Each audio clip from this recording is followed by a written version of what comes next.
अस्सलाम वालेकुम। Lecture 72 start करते हैं जी, कैफ 1 FAR 1 का। अच्छा जी, कैश फ्लो हम कर रहे थे, कल वाला सवाल टेस्ट वाला, ओके। अच्छा, अब हम देख रहे हैं ज़रा हमने कौन कौन से क्वेश्चंस कर लिए पास पेपर्स के। तो पास पेपर्स में क्वेश्चन नंबर 4 जुनैद जंजुआ कर लिया था हमने। 5 अमीन इंडस्ट्रीज़ हो गया था। 6 रहता है, 7 रहता है, 8 आपको होमवर्क में नहीं, 8 कर लिया था हमने, 9 होमवर्क में दिया था कल। इसमें मेरे ख्याल में कैपिटल के अलावा कोई मसला नहीं आया होना। कैपिटल अटेम्प्ट किया था ये सवाल? हाँ, कैपिटल में मसला आया था भाई? अच्छा, इसको इस डिस्कशन को फिर रखते हैं ट्यूसडे की क्लास पे। इसको लिख के रख लो अपने पास, ठीक है ना। हर लेक्चर के स्टार्ट में लिखते रहना। और इसलिए कह रहा हूँ कि कुछ बच्चों को मसला आता है, तो ये ना हो कि हम इसको कहें बस ठीक है जाने दो और फिर सिंपल इंट्रो वाला कंसेप्ट था उसमें। क्या कॉन्सेप्ट था वैसे? कैश आ रहा है ऊपर। हाँ, लेकिन मसला सिर्फ ये था कि पार्टनर्स के कैपिटल अकाउंट के अंदर आपने प्रॉफिट को नहीं ऐड करना था। उसकी वजह ये है, मैं बता देता हूँ थोड़ा सा। बेसिकली ना, हम जो सवाल में किया गया होता है उसी को रीडू कर रहे होते हैं ना, ठीक है।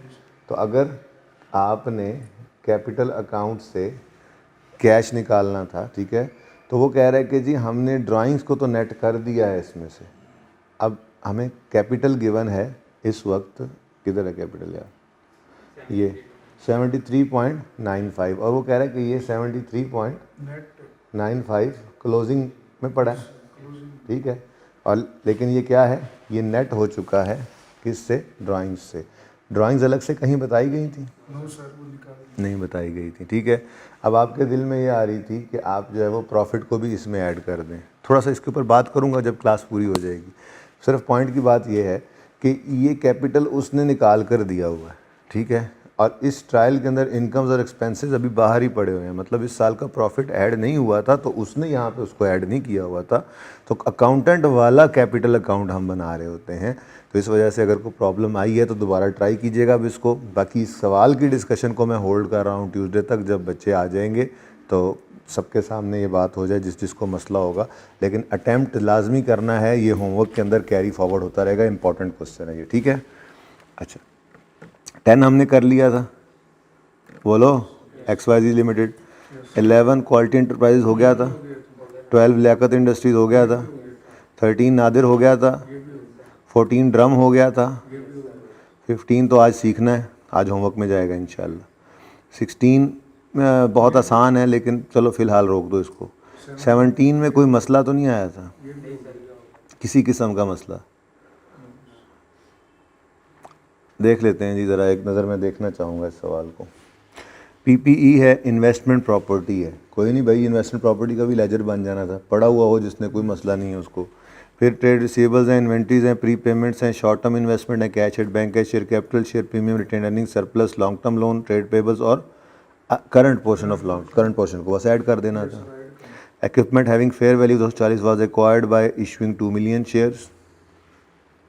इक्विपमेंट ख़रीदा है 2 मिलियन शेयर इशू करके। तो equipment debit share capital credit होना था, यानी कि ऊपर PPE में ये एंट्री शेयर कैपिटल के नाम से आनी थी। इसको लिखना ज़रूरी था, वरना कैश की बैलेंसिंग फिगर गलत हो जाती। यही लिखा था। बहरहाल इस सवाल की भी डिस्कशन को, क्योंकि बच्चे सारे हैं नहीं ना, इस वजह से मैं इसको होल्ड पे रखूँगा। अगर कोई क्वेश्चन होगा तो इसमें से भी आप कर सकते हैं। उसके बाद रिवैल्यूएशन हुई थी, जिस वजह से PPE में इंक्रीज़ आया था, जिसमें से वो कह रहा है 35 was credited to profit and loss account. क्या मतलब होगा इसका?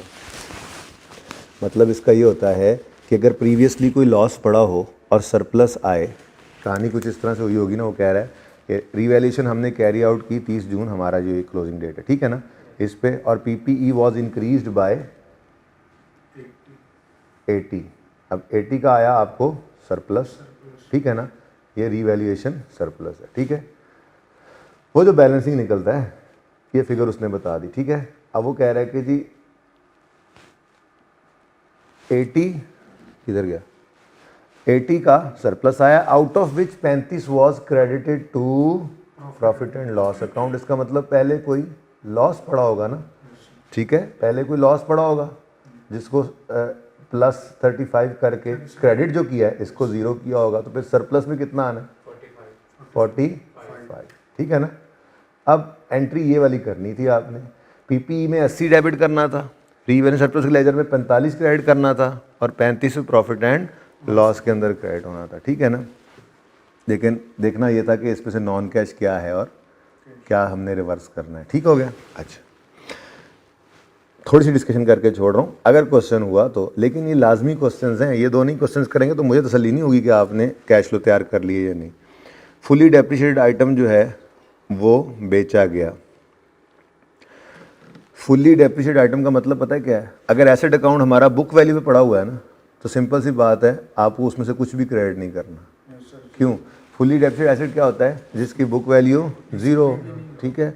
अब या तो हमें वो क्या कह रहा है वैसे, during the year fully depreciated asset equipment costing 36 were sold for 8 million. अगर मिसाल के तौर पे हमारा पीपीई का अकाउंट अलग पड़ा होता और हमारा एक्यूमुलेटेड डेप्रिसिएशन का अकाउंट अलग पड़ा होता, तो फिर हम कॉन्फिडेंटली ये लिखते कि एसेट अकाउंट में से कॉस्ट निकालो इसकी 36 और एक्यूमुलेटेड डेप्रिसिएशन में से इसकी एक्यूमुलेटेड डेप्रिसिएशन निकालो 36। क्यों? क्योंकि ये फुली डेप्रिशिएटेड एसेट है। पर मसला ये है कि हम तो पीपीई को बना रहे हैं बुक वैल्यू पर, ठीक है ना, तो उसमें फिर मजबूरन आपको लिखना ही है तो 0 लिख लो, लिखना ही है, डिस्पोजल अकाउंट में क्या फेंकना है तो 0 लिख लो। अब फुली डेप्रिशिएटेड एसेट जो है वो 1 रुपया भी अगर उस पर मिले तो वो भी गेन ही होता है। तो अगर फुली डेप्रिशिएटेड एसेट जो है वो 8 मिलियन का बिका है, तो हमारा डिस्पोजल अकाउंट जो बन रहा होगा, मैं ज़बरदस्ती उठाकर इसमें 0 भी ले आया पीपीई से आपको समझाने के लिए। यानी अगर 36 कॉस्ट आती, एक्सपेंडिचर 36 आती तो फिर भी 0 ही बनता ना नेट में, फुली डेप्रिशिएटेड एसेट है, ठीक है। वो कह रहा है जी वो बिक गया है कितने का, 8 मिलियन का, तो ये तो सारे का सारा ही गेन है। मैंने कैश 1 मिनट लिख दिया, ठीक हो गया। लेकिन साथ ही उसने कहा कि जो 8 मिलियन का बिका है, out of which 3 is still, तो फिर कैश 5 और बाकी क्या है पेएबल, ओ सॉरी रिसीवेबल। अच्छा, अब उसने पेएबल लिखा होता तो लिख गया आउटस्टैंडिंग। अच्छा, अब रिसीवेबल फॉर एसेट है लेकिन बैलेंस शीट के फेस पे कहीं नज़र नहीं आ रहा, तो फिर कहाँ पड़ा होगा, pre payments and other receivables में पड़ा होगा, तो फिर वो सही नहीं है, उसमें हमें इसको एडजस्ट करना पड़ेगा। ये एडजस्टमेंट भी तकरीबन चौथे 5वें सवाल में अब आ रही है, ठीक है। बहरहाल ये भी इतनी मुश्किल एडजस्टमेंट नहीं थी। नेक्स्ट, डेप्रिसिएशन दे दी उसने, यहाँ पर लिख लोगे आप पीपी के अकाउंट के अंदर सीधा। इन्वेस्टमेंट प्रॉपर्टी एक्वायर की थी 180 की, टीएल अप्लाइज कॉस्ट मॉडल, ठीक है जी। इसका मतलब इन्वेस्टमेंट प्रॉपर्टी में से भी डेप्रिसिएशन निकलनी है अगर कॉस्ट मॉडल पे है तो, ठीक है ना। अच्छा, वो एक ये है कि इन्वेस्टमेंट प्रॉपर्टी जो है वो 120 से 290 पे पहुंच गई है, ऐसा ही है, यानी बढ़ गई है, ठीक है। और वो कह रहा है कि इन्वेस्टमेंट प्रॉपर्टी को हमने एक्वायर किया था 180 पे। अब पता नहीं क्यों बता रहा है, कहीं पे उसने कोई डेप्रिसिएशन रेट वगैरह दिया था, कोई लाइफ वगैरह दी थी इसको? नहीं दी हुई। Investment property was acquired for 180 और इन्वेस्टमेंट प्रॉपर्टी ओपनिंग में नज़र आ रही है 120, तो भाई इसने ना एडिशन दिया है इस साल का खुद, जो कैश आउटफ्लो होता है। Investment property was acquired for 180 और यार बना ही दो, ये लो। लेकिन ये सवाल अब करना है, इतनी देर मैंने लगाई है इस पर, मैं पूरा सवाल करवाने के भी तैयार हूँ अगर कोई मसला हो तो। वैसे आप दोनों ने किया था ये सवाल, सारा ही सही हो गया था सर। वो ऊपर वाला नहीं समझ आया, ये 2 मिलियन शेयर वाले पर। अच्छा चलो वो कर लेते हैं। अच्छा, ब्रॉड डाउन कितना लिखा हुआ है जी? 120। कैरी डाउन कितना लिखा हुआ है? 290। और वो कह रहा है an investment property was bought purchase for 180, तो फिर ये कितना हो गया 300। इधर कितना आएगा 10 गालिबन, तो ये क्या होगा डेप्रिसिएशन। क्यों? क्योंकि कॉस्ट मॉडल पे चल रहा है काम, ठीक है ना। Next, financial charges for the year amounted to 45 and interest expense दे रहा है ये, ठीक है। Trade and the payables include financial charges of, ऊपर ट्रेड पेबल को उठाओगे, उसमें से माइनस करोगे, इसको लेजर बना लोगे, ठीक है। ओपनिंग क्लोजिंग आ गया, एक्सपेंस आ गया, कैश की फिगर आ जाएगी, चलो अल्लाह खैर सल्ला। फिर short term investments amounting to 35 million are readily convertible to cash, और 19 में ये 20 थी, तो इसका मतलब बाकी की फिर रेडीली कन्वर्टेबल नहीं होगी। बात समझ रहे हो थोड़ा सा? ठीक है, ये थोड़ी सी इसके अंदर बात थी इस तरह से। शॉर्ट टर्म इन्वेस्टमेंट ये 48, इसके बारे में क्या कहता है जी?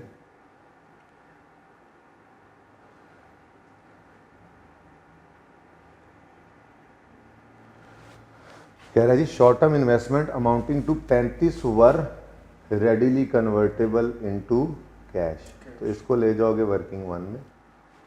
पिछले साल के अंदर रेडीली कन्वर्टेबल थी 20 मिलियन, ऐसे ही है, तो 20 मिलियन को ले जाओगे वर्किंग वन में। ठीक हो गया। अब जो बाकी बच गई, इधर कितनी बची? 25, और इधर कितनी बच गई? 28। इनको ले जाओगे लेजर में, लेजर में। ठीक है, ये लेजर कौन सा होगा? ये इन्वेस्टमेंट इनकम का लेजर होगा भाई। इन्वेस्टमेंट इनकम का लेजर बनाओगे, क्योंकि ये रेडीली कन्वर्टेबल नहीं है। हमने तो कहा था कैश और तकरीबन कैश जैसी चीज़ें जो बिल्कुल रेडीली कन्वर्टेबल होती हैं, तो उसको हम कैश इन कैश इक्विवेलेंट में लिखते हैं। तो इन्वेस्टमेंट इनकम का लेजर बना लेना सर, ठीक है जी। और ये एसेट में इतना इतना एसेट इधर ले आओ। ओपनिंग रिसीवेबल इनकम होती है ना, ओपनिंग आ गया 28, क्लोजिंग आ गया 25। अब आगे उसने क्या कहा? किधर किधर किधर, ये investment income for the year amounted to 6 million. ठीक है, तो इनकम के लेजर में कैश इस तरफ आता है, इनकम डेबिट साइड पर आ रही है, कितना? 6, तो यहाँ से कैश निकल आना था। ठीक है, अभी तो देखो इन्वेस्टमेंट इनकम को पीबीटी में आपने एडजस्ट करना था, नॉन कैश के अंदर पीबीटी के नीचे आते आते प्रॉफिट तक ऐड हो चुकी थी, लेस करना था। और इस कैश को नीचे नहीं आपने ऐड करना था। अच्छा, नीचे भी किसी ने कर दिया तो काम चल जाएगा, लेकिन बहरहाल असल क्या है, इन्वेस्टिंग एक्टिविटी में इस कैश इनफ्लो को आपने लिखना था कि कैश रिसीव फ्रॉम इन्वेस्टमेंट। ठीक है ना, ये एक एडजस्टमेंट लीजिए। ठीक है, तो बहरहाल ट्राई मारोगे एक और, अगर नहीं हुआ तो फिर कर लेंगे ये पूरा सवाल, लेकिन आपको बात बचती कोई नहीं है। तो होमवर्क के अंदर अभी तक पास पेपर कौन सा, इसका नंबर बताओ जरा, ऊपर है 17। पास पेपर 17 टैक्स ला, ये मैंने अभी भी लिखा हुआ है। उसके बाद वेरी इंपॉर्टेंट क्वेश्चन नंबर 9, मैंने थोड़ी सी बात की कैपिटल की, जिसमें मसला आ सकता है आपको, तो आपने ट्राई करना है। ज़रूरत महसूस करूँगा मैं तो मैं आपको करवा भी दूंगा ट्यूसडे वाले दिन। ठीक है, चलें आगे। अच्छा, अब क्वेश्चन बैंक के भी 2-3 क्वेश्चंस हमने किए। रिसेंट अटेम्प्ट वाला टेस्ट में सवाल कर लिया था हमने, उसको भी सॉल्यूशन करके देख लिया। मेरे ख्याल में डायरेक्ट मेथड की तरफ मूव करते हैं, इनडायरेक्ट भी साथ ही चलता रहेगा, लेकिन आज और कल सिर्फ डायरेक्ट मेथड कर लेते हैं, फिर परसों में दोनों मेथड्स को भी देख लेंगे। एक मैं सवाल देना शुरू कर दूंगा, दोनों मेथड से ही आपको करने होंगे। ठीक है ना?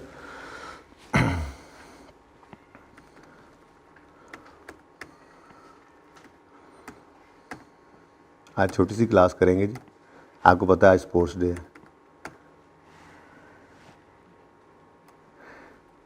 ये जुनेद जंजुआ वाला क्वेश्चन है, इसी को ही करेंगे आज। ठीक है, और इसको मैं इसलिए सबसे पहले करवा रहा हूँ क्योंकि बाकी सवाल मैं इसमें कोई नहीं करवाऊँगा, जितना फ़र्क है सिर्फ वो करवाऊँगा। बात समझ रहे? जुनेद जंजुआ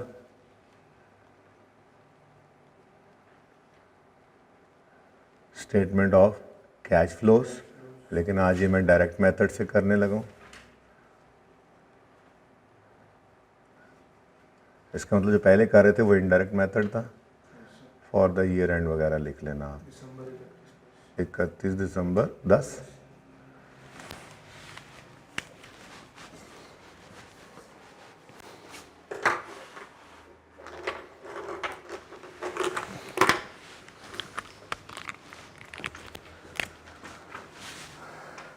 ऑपरेटिंग एक्टिविटीज़ होती थी,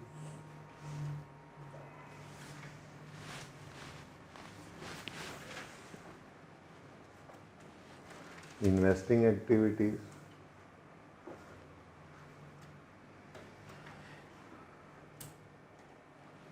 financing activities,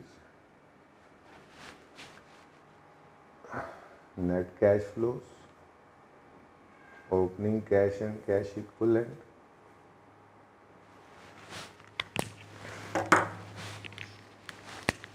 is equal to closing cash and cash equivalent.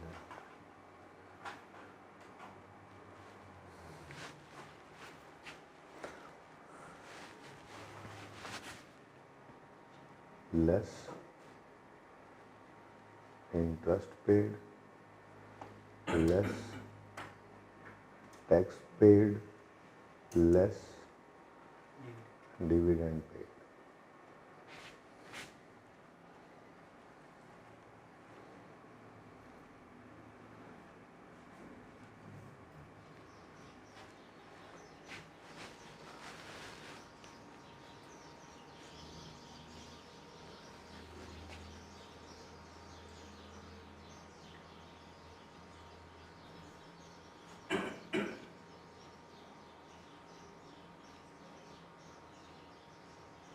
अच्छा, अब आप गौर करें तो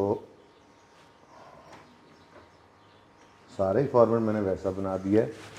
कुछ चेंज लग रही है आपको? हाँ, ये एरिया है चेंज। यहाँ पे पहले लिखा करते थे हम पीबीटी, फिर हम करते थे एडजस्टमेंट्स फॉर नॉन कैश, फिर हम करते थे adjustments for working capital item, और फिर यहाँ पे ये बेसिकली ना, ये ऊपर वाला जो एरिया है ये कहलाता है, इसके ऊपर अगर आप एक लाइन लिखना चाहें तो मैंने शायद एक दिन बताया भी था, कैश फ्लो फ्रॉम ऑपरेशंस लिख सकते हैं इसके ऊपर, ठीक है ना।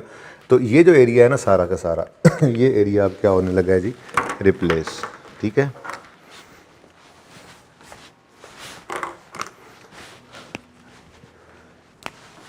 ये सारे एरिया में वो पीबीटी एडजस्टमेंट्स ये सब नहीं आएगा। असल में ना जो आपके सेठ साहब थे ना, ओनर जो थे, उन्होंने कहा यार एक तो तुम अकाउंटेंट्स की समझ नहीं आती, अजीब ड्रामे करते हो तुम लोग, ये क्या तरीका हुआ, आज तक तुम लोग बताते आए इनकम्स को ऐड करते हैं, एक्सपेंसेस को लेस करते हैं, यहाँ पे तुमने उलट ही काम शुरू कर दिया, इनडायरेक्ट, ठीक है। क्या कर रहे थे हम यहाँ पे, इनकम्स को लेस कर रहे थे, एक्सपेंसेस को ऐड कर रहे थे, लॉसेस को ऐड कर रहे थे, ऐसे ही कर रहे थे ना। फिर उसने कहा चलो वो, उसके बाद फिर अजीब पता नहीं वर्किंग कैपिटल चेंजेस, ये पता नहीं तुमने क्या जुगाड़ लगाया हो यहाँ पे, ये माइनस प्लस, मुझे तो कुछ समझ नहीं आ रही, ये क्या बदतमीज़ी है।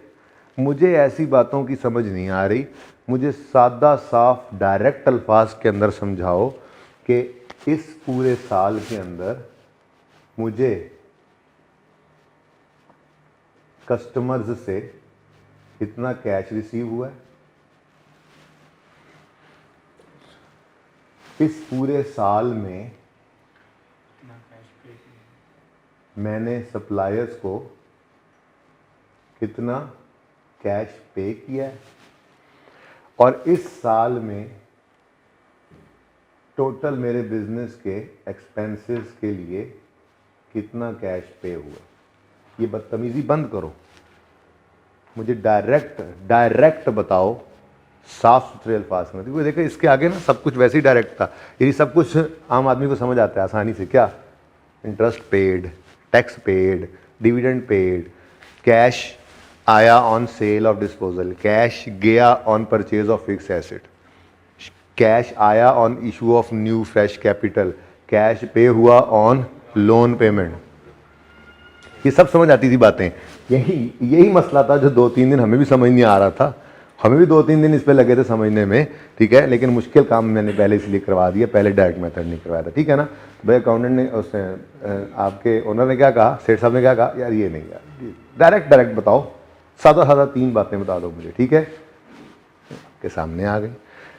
अब हम क्या करें, तो अपने उसूलों वाले सफ़े पे जाएं और हेडिंग बनाएं, डायरेक्ट मेथड,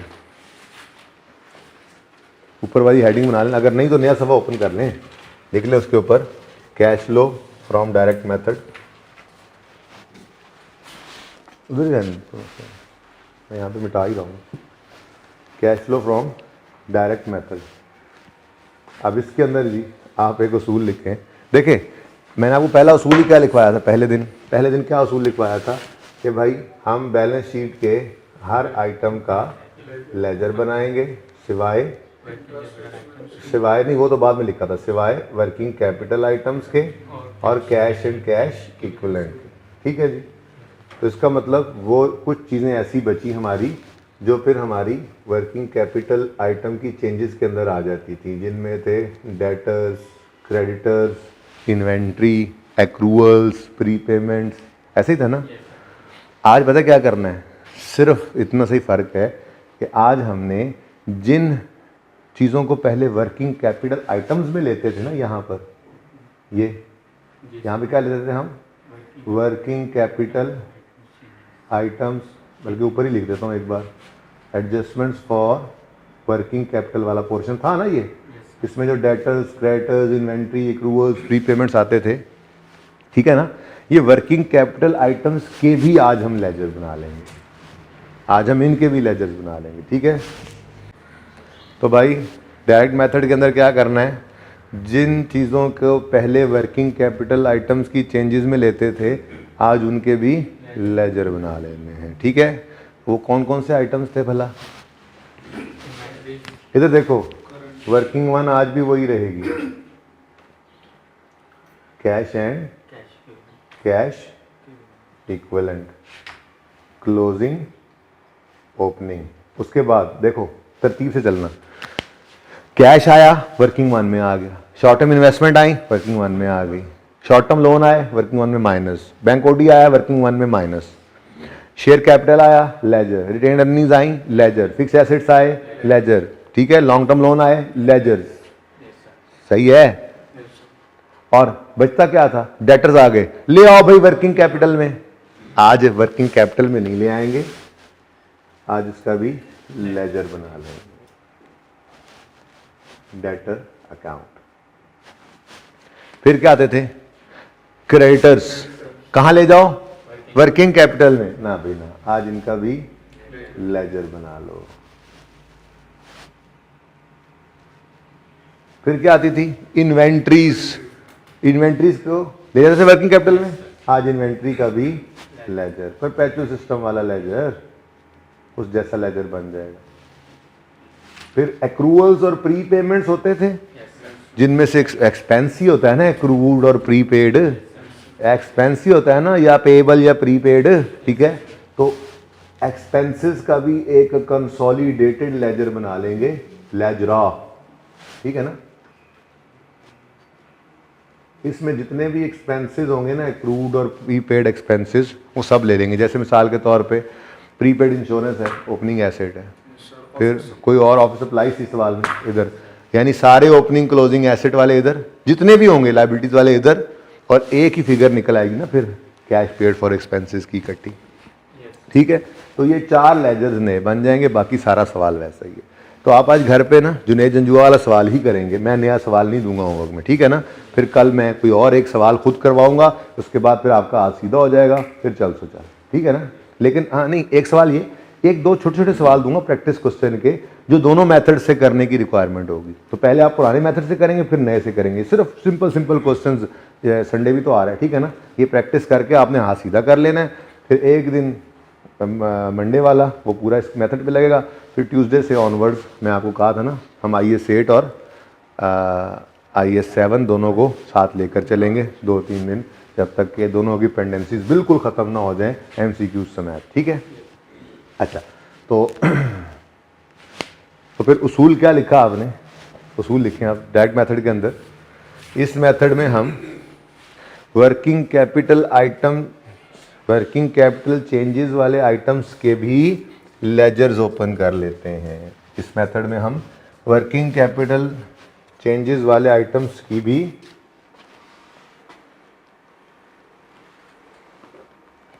लेजर्स ओपन कर लेते हैं।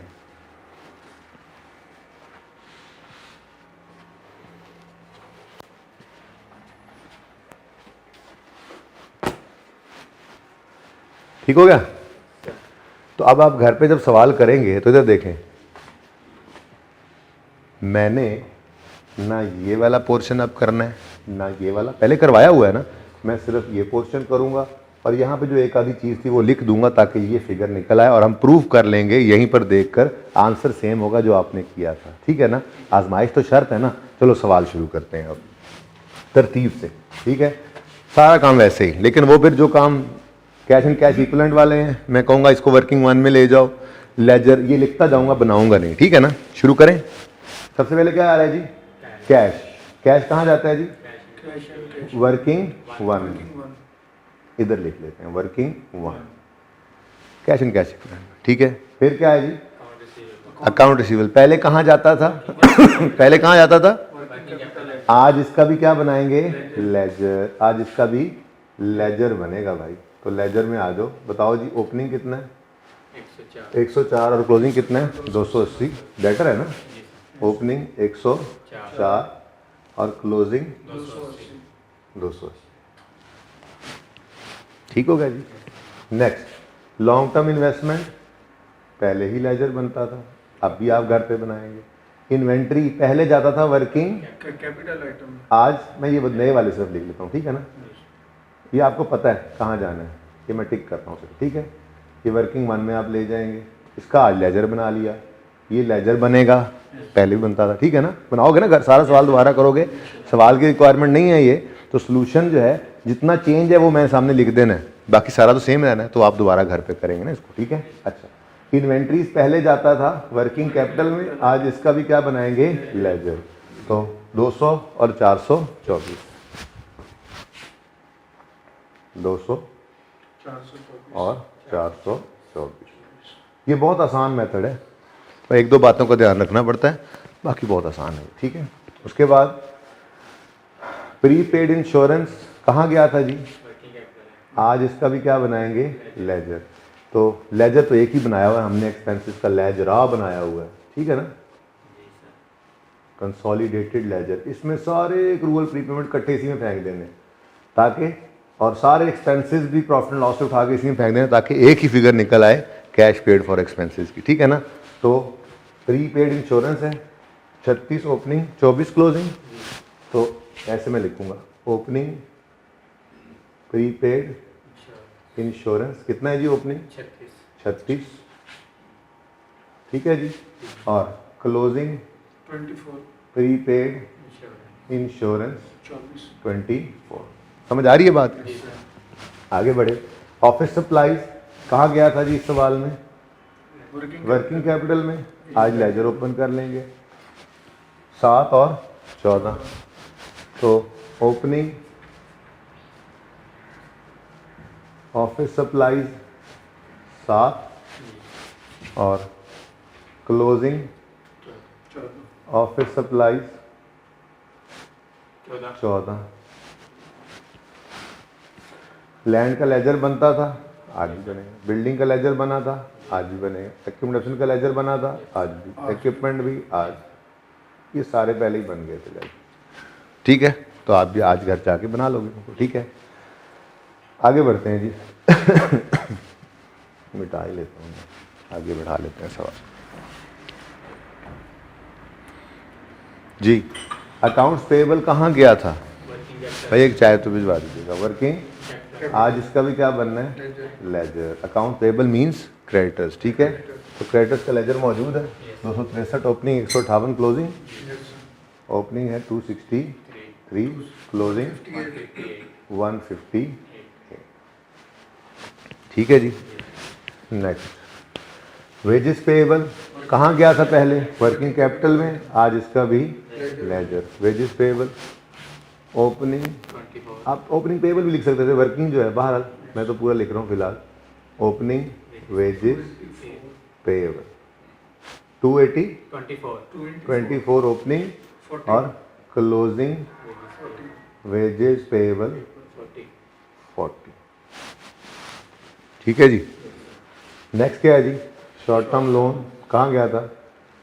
Working one, cash and cash equivalent. Long term loan का लेजर बना था, कैपिटल का लेजर बना, तो इधर कोई नया काम नहीं किया। ठीक है, उसके बाद इस सवाल में इधर आए इनकम स्टेटमेंट में, तो ये कैश फ्लो का स्टार्टिंग पॉइंट था, आज इसको इग्नोर कर दो।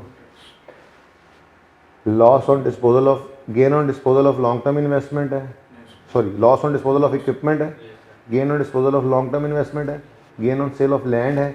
ये तीनों डिस्पोजल अकाउंट्स बने थे, वहाँ गए थे, आज भी वैसे ही जा रहे होंगे, ठीक है। उसके बाद डेप्रीसिएशन एक्सपेंस है, इसकी थोड़ी सी डिस्कशन करनी है, लेकिन फ़िलहाल कोई मसला नहीं है, अभी ये अलग पड़ा है। मुझे ये दोनों एक्सपेंसेस नज़र आ रहे हैं अलग से, सेलिंग एंड एडमिन एक्सपेंसेस, ठीक है। ये सेलिंग एंड एडमिन एक्सपेंसेस जो हैं ये एक्सपेंस के लेजरे में ले जाओ दोनों को, ठीक है। तो देखो एक्सपेंस के लेजर में कैश किस तरफ आता है, एक्सपेंस डेबिट कैश क्रेडिट, तो फिर एक्सपेंसेस किस तरफ आएंगे, क्रेडिट साइड पर। कौन कौन से हैं जी, सेलिंग एक्सपेंस है कितने, 634 और एडमिन एक्सपेंसेस। ये थोड़ी सी डिस्कशन है वो बाद में करूँगा, फिलहाल सवाल ऐसे कर लें जैसे आसान है, फिर थोड़ा मुश्किल करूँगा। कितना जी, 1348, ये दोनों एक्सपेंसेस भी आ गए, ठीक है जी। उसके बाद ये क्या है जी, कॉस्ट ऑफ सेल कहाँ जाएगा, इन्वेंट्री के लेजर में। भूल रहे हो आप, इन्वेंट्री का लेजर बनता था तो एंट्री होती थी cost of sale debit inventory credit, तो परचेज होना इन्वेंट्री का डेबिट साइड पे नजर आता था और cost of sale credit side पे नजर आता था। कितने बोलो, 6199, ठीक है। उसके ऊपर क्या नजर आ रहा है जी, सेल, ठीक है जी। ये सेल कहाँ जाएगी, लगे बंदो डेटर के लेजर में। सवाल खामोश हो तो हमेशा हम क्रेडिट सेल्स ही अज्यूम करेंगे ना, क्रेडिट ट्रांजैक्शन अज्यूम करते हैं। तो कितनी सेल्स है, 9280 डेटर डेबिट सेल क्रेडिट की बात समझ आ गई, हजम हुआ कुछ। अब सिर्फ डेप्रिसिएशन को मैंने छोड़ दिया है, उसको उठाया ही नहीं पूरे सवाल के अंदर, इग्नोर कर दिया क्योंकि नॉन कैश चीज़ है, ठीक है जी। उसके बाद भाई सवाल ख़त्म है। नीचे आपको पता है लोन की रिलेटेड एडजस्टमेंट है, मैंने आपको करवाई हुई है। लॉन्ग टर्म इन्वेस्टमेंट का डिस्पोजल है, मैंने आपको करवाया हुआ है। डेप्रिसिएशन एक्सपेंस जो है वो इस एडजस्टमेंट में बताया था उसने इतना है, वो भी करवा दिया था। बस आखिरी एडजस्टमेंट जो है ड्राइंग्स अमाउंटेड टू 568, ये सिर्फ वहाँ पर मुझे लिखवा दो 568। ऐसे ही किया था ना जी, ना पहला सवाल था उसमें इंटरेस्ट पेड आया था हमारे सवाल में, ना ही टैक्स पेड आया था, ठीक है, ओके। तो सवाल का डाटा मैंने सारा उठा लिया है क्योंकि बाकी एडजस्टमेंट्स मैंने डिस्कस की हुई हैं, जो चीज़ चेंज हुई है सिर्फ वो बता दिया आपको, ठीक है। अब ये डेटर का लेजर है, इसके अंदर 4 नॉर्मल चीज़ें कौन कौन सी होती हैं। नॉर्मल देखो, bad debt is an abnormality, even discount allowed expense is an abnormality, Contra entry is an abnormality. जो कुछ भी आप सोच सकते हैं ना डेटर के अकाउंट के अंदर एबनॉर्मेलिटी ही है, सिवाय इन 4 चीज़ों के। ये 4 ओपनिंग, सेल्स, कैश, क्लोजिंग, ये 4 नॉर्मल चीज़ें हैं। कोई एबनॉर्मेलिटी हो तो सवाल बताता है, वरना नॉर्मली ये 4 चीज़ें हैं। अगर इसके अलावा कोई भी चीज़ होगी तो सवाल खुद बताएगा। बैड डेट रिटर्न ऑफ है जी, सवाल बताएगा, बात समझ रहे हो। डिस्काउंट अलाउड एक्सपेंस, सवाल बताएगा। कॉन्ट्रा एंट्री है जी, क्रेडिट डेबिट डेटर क्रेडिट, सवाल बताएगा, बात समझ रहे हो। तो नॉर्मल 4 चीज़ें डेटर के लेजर में कौन कौन सी होती हैं, ओपनिंग, सेल, कैश, क्लोजिंग, ठीक है ना। अब जब इस डेटर को हम देखते हैं तो ये डेटर का लेजर बैलेंस नहीं हो रहा, तो बैलेंस करो तो किस तरह बैलेंस नजर आ रही है, क्रेडिट साइड में कितनी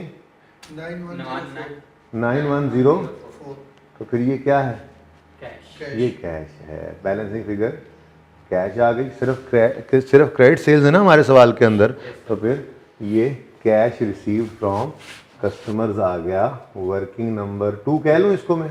आप जब सवाल अब कर रहे होंगे तो इसको 2 जो नंबर भी देंगे बस वही कर लेना, अब मेरे सामने है ही यही, ठीक है ना। वर्किंग मंथ क्योंकि मैं इसको दे बैठूँ, ठीक है। तो 2, 3, 4 वर्किंग मंथ तो पेट है ना, फिक्स है, ठीक है, ओके। वो अगली क्लास में अच्छा जी, ठीक हो गया जी। तो ये कैश रिसीव फ्रॉम कस्टमर कितना आ गया, 9104। 1000 में कर रहे हैं सवाल। ये इनफ्लो होता है आउटफ्लो होता है, इनफ्लो है भाई, रिसीव हुआ है कैश, ठीक है। चलो यहाँ तक को मसला नहीं। आगे आए तो क्रेडिटर का लेजर है। अच्छा, क्रेडिटर के लेजर में चार नॉर्मल चीज़ें कौन कौन सी होती हैं? ओपनिंग, परचेजेस, कैश पेड और क्लोजिंग। यानी कि इस लेजर में तो आपको दो मिसिंग फिगर्स लग रही हैं, नज़र आ रही हैं, इसलिए ये तो बैलेंसिंग फिगर नहीं दे रहा। आगे चलते हैं। इन्वेंट्री के लेजर में क्या आया करता था? ओपनिंग आता है, परचेजेज आती हैं, कॉस्ट ऑफ सेल्स आती हैं और क्लोजिंग आता है। परपेचुअल सिस्टम रिवाइज भी करवाया था थोड़ा सा, करेक्शन वगैरह से पहले आपको थोड़ा सा करवाया था, ठीक है ना। इंट्रो वालों को तो बहुत तफसील से करवाया। तो उसके अंदर आपको याद होगा, आपको बताया था कि परपेचुअल सिस्टम के अंदर इन्वेंट्री का लेजर बनता है। ये उस जैसा ही बना रहे हैं हम, ये नहीं कि उन्होंने परपेचुअल सिस्टम फॉलो किया, पक्की बात है। हमने इन्वेंट्री का लेजर बना लिया, तो उस तरह की अकाउंटिंग कर रहे हैं आप। तो परपेचुअल सिस्टम में आपको समझाया जाता है, बताया जाता है कि इन्वेंट्री का लेजर बनेगा।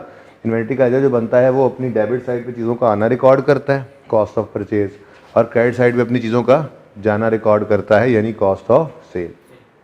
तो परचेजेस की एंट्री जो पीरियोडिक सिस्टम में जो एंट्री हुआ करती थी, परचेजेस डेबिट, मिसाल के तौर पे उधार पे खरीदा, परचेजेस डेबिट, क्रेडिटर क्रेडिट, यही एंट्री परपेचुअल सिस्टम में क्या हो जाती है? इन्वेंट्री डेबिट, क्रेडिटर क्रेडिट, ठीक है। ऐसे ही है ना। तो बस यहाँ पर क्या आएगा? यहाँ पे सवाल खामोश है, तो ये creditor inventory debit, creditors credit, यही होगा ना चौथा बैलेंसिंग है। क्योंकि आपको जी इन्वेंट्री का नॉर्मल लॉस है, अज्यूम कर लें।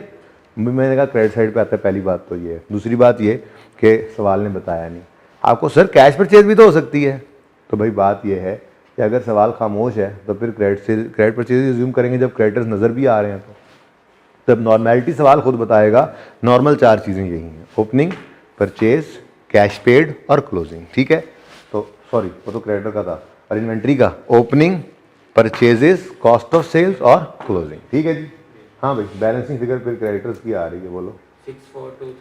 6423। लेकिन ये इन्वेंट्री खरीदी है, ये कैश नहीं पे किया।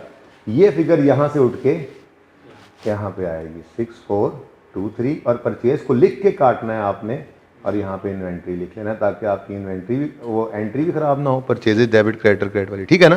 तो ये इन्वेंट्री के अकाउंट से आया है, वर्किंग नंबर 4 से, ठीक है जी। अब बताओ ये बैलेंस हो रहा है। अब इसका चौथा बैलेंसिंग फिगर नॉर्मल इसी तरफ आएगा, cash 6528, cash paid to suppliers निकल आया जी हमारे पास वर्किंग नंबर 3 में 6528। और ये कैश इनफ्लो है या आउटफ्लो है? आउटफ्लो है, नेगेटिव।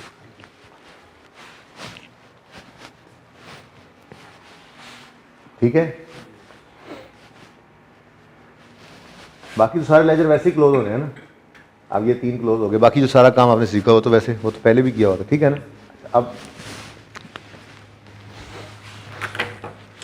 अब रह गया एक लेजर एक्सपेंसेस का। तो सारे लेजर को बैलेंस करके देखें, बैलेंसिंग फिगर यही आ रही है कैश वाली साइड पे। चेक कर लें, ये साइड हैवी नज़र आ रही है ना, तो इधर जो बैलेंस आना है वो कैश ही होना है। फिर बाकी सारी बातें तो सवाल ने बता दी थी, हमने लिख ली हैं। 1961 ये क्या है जी? Cash paid for expenses, working number 1961 minus के साथ। चल अच्छा भाई, आप इधर देखो, टोटल करो। ये पॉजिटिव है, ये दोनों नेगेटिव हैं, और ये 568 एक है, इसको भी माइनस करो और आंसर बता दो मुझे। 47 पॉजिटिव 47। अब ज़रा अपना वो सोल्यूशन ओपन करके देखो, जो पहले दिन सवाल किया था, 2 दिन लगा के किया था इस सवाल को। 47 ही आ रहा है। तो मेथड बदलने का तो ये थोड़ी होता है कि आंसर बदल जाएगा, ठीक है। तो इस मेथड में हमने क्या किया भाई, हम जिन आइटम्स को, कि एक तो ये पीबीटी से लेके ये वर्किंग कैपिटल एडजस्टमेंट तक जो अजीबोगरीब तरीका था ना, ये नहीं हम कर रहे, डायरेक्ट बातें बता रहे हैं। 3 बातें बतानी है कैश फ्रॉम कस्टमर्स कितना आया, कैश टू सप्लायर कितना पे किया, कैश एक्सपेंसेस के लिए पूरे साल में कितना पे किया। बस ये 3 चीज़ें आ गई वो लंबे चौड़े कामों के अलावा, ठीक है ना। तो दोनों ही मेथड्स स्टैंडर्ड के अंदर अलाउड हैं, दोनों तरह से ही कैश फ्लो बना सकते हैं हम, ठीक है। हाँ, लेकिन एक चीज़ तो समझ में आती है कि ये वाला मेथड सिर्फ तब यूज़ हो सकता है जब आपकी डिटेल्स इनकम स्टेटमेंट गिवन हो। कई सवाल हमने देखे जिसके अंदर सिर्फ प्रॉफिट की फिगर दे, कभी कभी तो प्रॉफिट की फिगर भी नहीं दी होती थी, हम रिटेन अर्निंग से निकाल के सवाल कर रहे होते थे, ठीक है ना। तो इनडायरेक्ट मेथड में सिर्फ प्रॉफिट चाहिए, बाकी काम हम कर लेते हैं। लेकिन डायरेक्ट मेथड अगर हो तो उसे सेल भी चाहिए, फिर कॉस्ट ऑफ सेल भी चाहिए, ठीक है ना, फिर एक्सपेंसेस भी चाहिए अलग अलग। तो इसलिए डिटेल्ड इनकम स्टेटमेंट का होना भी इसमें ज़रूरी है, ठीक है ना। बहरहाल हमने क्या किया, जो वर्किंग कैपिटल आइटम्स थे आज उनके भी लेजर ओपन कर लिए, ठीक है। तो ये एरिया तो हो गया क्लियर। अब एक छोटा सा मसला आता है इसका, ये जहाँ पे ये नहीं, इसका ये एडजस्टमेंट्स फॉर नॉन कैश होती थी, सर ये कहीं नहीं की। तो इधर देखो, हमने ये फिगर तो उठाई नहीं आज कि जिस तक आते आते ये गेन्स ऐड होकर ये एक्सपेंस लेस हो गया था, सही हो गया ना। तो इनसे तो जान इसलिए छूट गई, ओके। उसके बाद हमारी डेप्रिसिएशन भी अलग पड़ी हुई थी, जस्ट इग्नोर कर दिया और काम चल गया। यहां तक समझ आ गया। तो अब मैं सवाल को बदल रहा हूं, ठीक है ना। मिसाल के तौर पे सवाल के अंदर इस तरह से अलग अलग एक्सपेंसेस गिवन ना होते, ठीक है, और सवाल में ये तीनों चीज़ों की बजाय, ठीक है, यही एक लफ्ज़ लिखा होता, ऑपरेटिंग एक्सपेंसेस कितने हैं जी, 2212। अब इधर देखना ज़रा मतलब ये अलग अलग तो आ नहीं सकते थे, ठीक है ना। हमने एक फिगर उठानी थी, मैंने सवाल थोड़ा सा बदला है, सवाल हो गया ख़त्म, ठीक है। अब बदल रहा हूँ इसको, ठीक है ना। यहाँ पे हम लिखते ऑपरेटिंग एक्सपेंसेस और लिखते कितना जी, 2212। ज़रा देखना सारे तवज्जो से, 2212। और कैश बैलेंस नहीं निकालो, ज़रा निकालो, कैसे हो यार, चेक तो करो।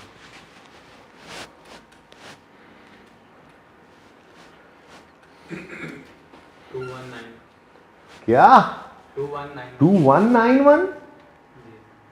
ओ कितना फर्क है 2191 और 1961? 230। ये क्या है भला, गौर से देखो क्या मतलब डेप्रिसिएशन भी कैश पेड के अंदर आ गई है, गलत हो गया काम। देखो ना, हम क्या कह रहे हैं, ये कैश पेड फॉर एक्सपेंसेस है, तो होना चाहिए था 1961। अभी अगर 2191 निकल आए तो इसका मतलब डेप्रिसिएशन भी कैश आउटफ्लो के अंदर आपने डाल दिए, जो कि गलत है। तो ये सिचुएशन कब आ सकती है, जब आपको एक्सपेंसेस इकट्ठे दे दिए जाए और उनमें डेप्रिसिएशन भी शामिल हो, तो फिर आपको उसकी एडजस्टमेंट करनी पड़ती है, ठीक है। वो एडजस्टमेंट कैसे करेंगे, आप ऑपरेटिंग एक्सपेंसेस को फिर डायरेक्ट नहीं उठाएंगे, आप उसको क्या कहेंगे, जो ऑपरेटिंग एक्सपेंसेस आपको मिले वो है 212212 क्वेश्चन में से। और फिर क्वेश्चन ये बात बताएगा आपको नीचे अदर एडजस्टमेंट में जाके कि जी ऑपरेटिंग एक्सपेंसेस में शामिल है डेप्रीसिएशन 230 की, तो आप कहोगे कोई गल नहीं, काट दो, ये एडजस्टमेंट फॉर नॉन कैश 230 है ना, 230। तो ये सही होकर क्या हो जाएगा, 1982। ये एडजस्टमेंट जरूरी है, 1982 जब इधर लिखोगे तो फिर बैलेंसिंग फिगर क्या आएगी, चेक करो। अब बैलेंसिंग फिगर क्या आएगी,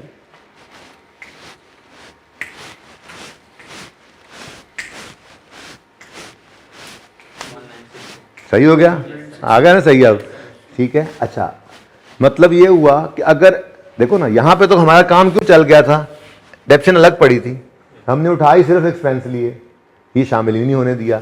लेकिन सवाल ऐसे थोड़ा ही आएगा आपको पर्चे में, सवाल तो ऐसे आएगा, ऑपरेटिंग एक्सपेंसेस दे देगा 2212 और अदर इंफॉर्मेशन में बताएगा, या लेजर से आपके डेप्शन या एसेट के लेजर से डेप्शन निकल आएगी।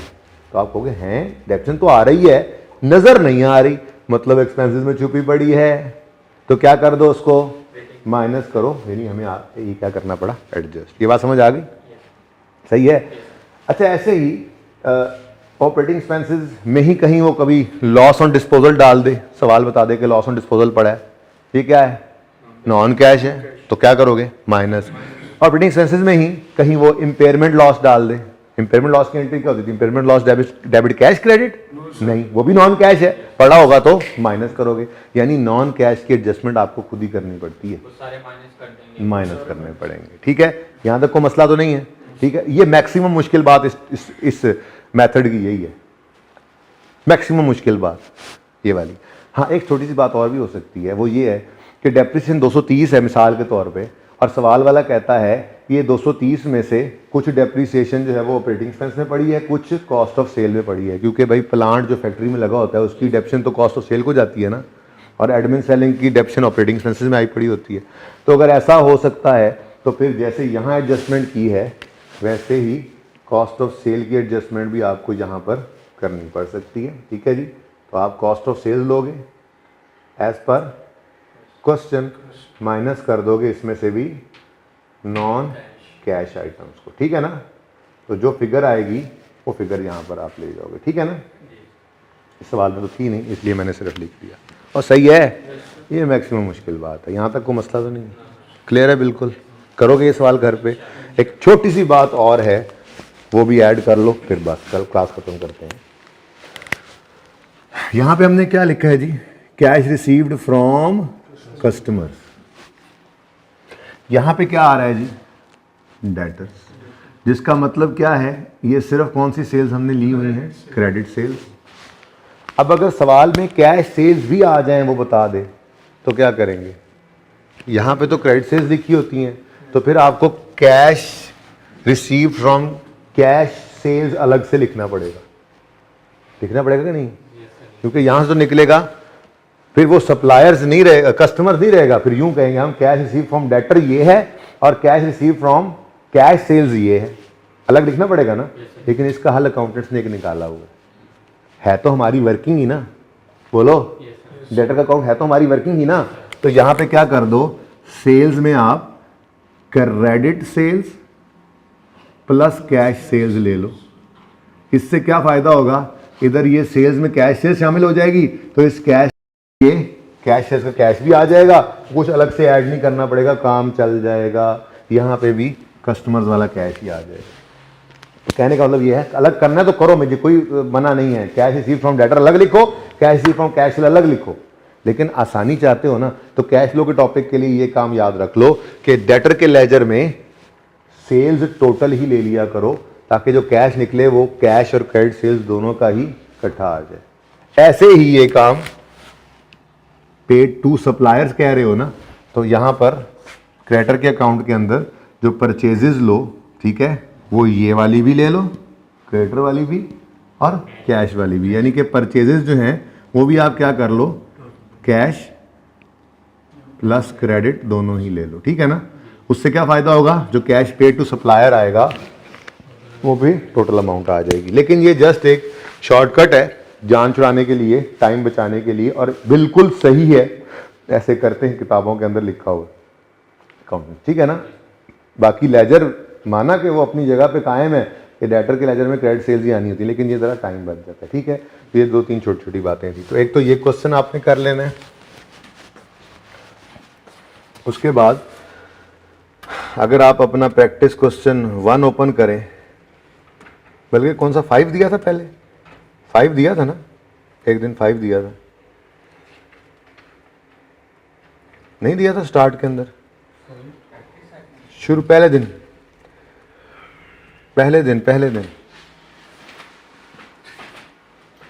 पहले या दूसरे दिन जब मैंने कैश फ्लो पूरी कर ली थी, दूसरे दिन जाके कैश फ्लो का सवाल हमने 2 दिन में किया था ना पहला। तो जब कैश फ्लो पूरी हुई थी तो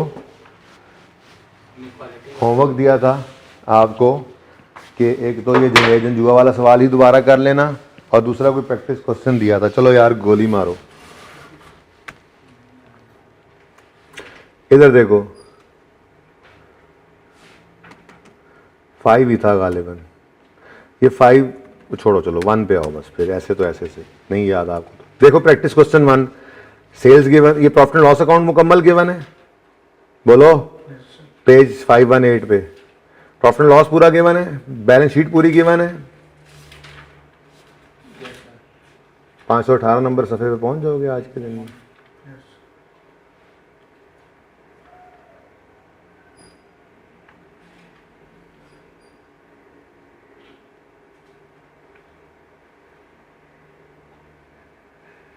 ठीक है, पढ़ लूँ। अच्छा जी, इनकम स्टेटमेंट गिवन है, बैलेंस शीट गिवन है देखो, और या इधर देख ले भाई, या किताब पे निकाल ले, दोनों काम, ना इधर देख रहा ना किताब पे ढूंढ रहा है, तो मिली ना तुझे, चल ठीक है, अब बस सही है।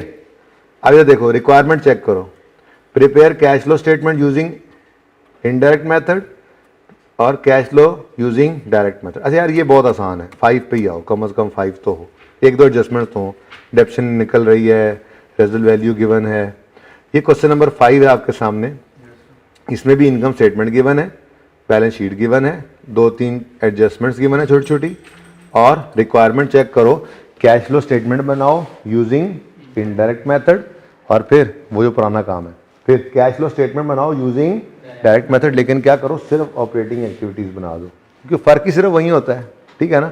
तो ये क्वेश्चन भी आपने एडिशनली करना, जुनेद जंजुआ कर लेना, और ये 5 कर लेना, और 6 भी कर लेना। 6 की रिक्वायरमेंट भी चेक करो, 6 की रिक्वायरमेंट भी चेक करो।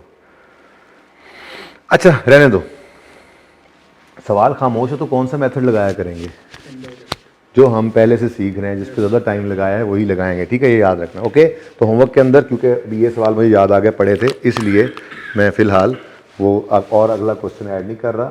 थर्ड क्या है, आप पास पेपर 4 है ना जुनेद जंजुआ, जुनेद जंजुआ, ये यूजिंग डायरेक्ट मेथड भी आपने करना है दोबारा, इसलिए बहुत ज़्यादा काम हो जाएगा ना।